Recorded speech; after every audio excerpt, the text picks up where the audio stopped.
গত আওয়ামী লীগ সরকারের আমলে হিমঘরে ছিল পাকিস্তানের সাথে বাংলাদেশের সকল কূটনৈতিক সম্পর্ক। স্বাধীনতা যুদ্ধকে কেন্দ্র করে বরাবরই পাকিস্তানের সাথে তিক্ত সম্পর্ক ছিল বাংলাদেশের।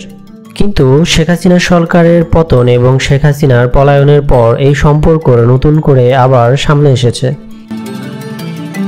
এবং অন্যদিকে গত ১.৫ দশকে স্থবির হয়ে পড়া পাকিস্তান বাংলাদেশ যৌথ অর্থনৈতিক কমিশনের পুনরুজ্জীবন চাচ্ছে পাকিস্তান।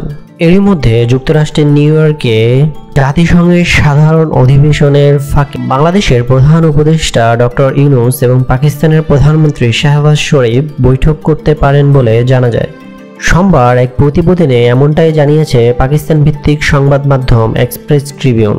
সেখানে আরও বলা হয়, শেখ হাসিনা সরকারের সময় বাংলাদেশের কোনো কর্মকর্তাদের সাথে দেখা করা খুবই দুষ্কর ছিল পাকিস্তানের কূটনীতিকদের জন্য।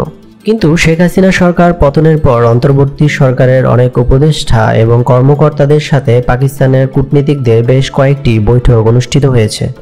পাকিস্তানের প্রধানমন্ত্রী শাহবাজ শরীফ এবং বাংলাদেশের প্রধান উপদেষ্টা ডক্টর মোহাম্মদ ইউনূসের মধ্যে ফোন আলাপও হয়েছে।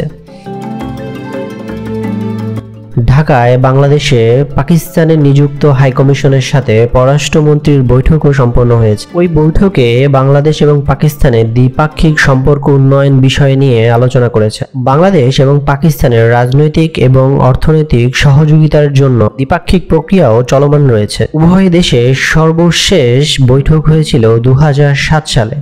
পাকিস্তান এখন বাংলাদেশের সাথে সেই যৌথ অর্থনৈতিক কমিশনের পুনরুজ্জীবন চাচ্ছে। বাংলাদেশে নিযুক্ত পাকিস্তানি হাইকমিশনার সৈয়দ আহমেদ মারুফ গত ১০ সেপ্টেম্বর পররাষ্ট্র মন্ত্রণালয়ে পররাষ্ট্র উপদেষ্টার সাথে সৌজন্য সাক্ষাৎ করেন। এ সময় তিনি পাকিস্তানি নাগরিকদের জন্য ভিসা সহজ করার দাবি জানান। এছাড়াও বাংলাদেশের সাথে সরাসরি ফ্লাইট চালু করারও আগ্রহ জানান পররাষ্ট্র উপদেষ্টার কাছে।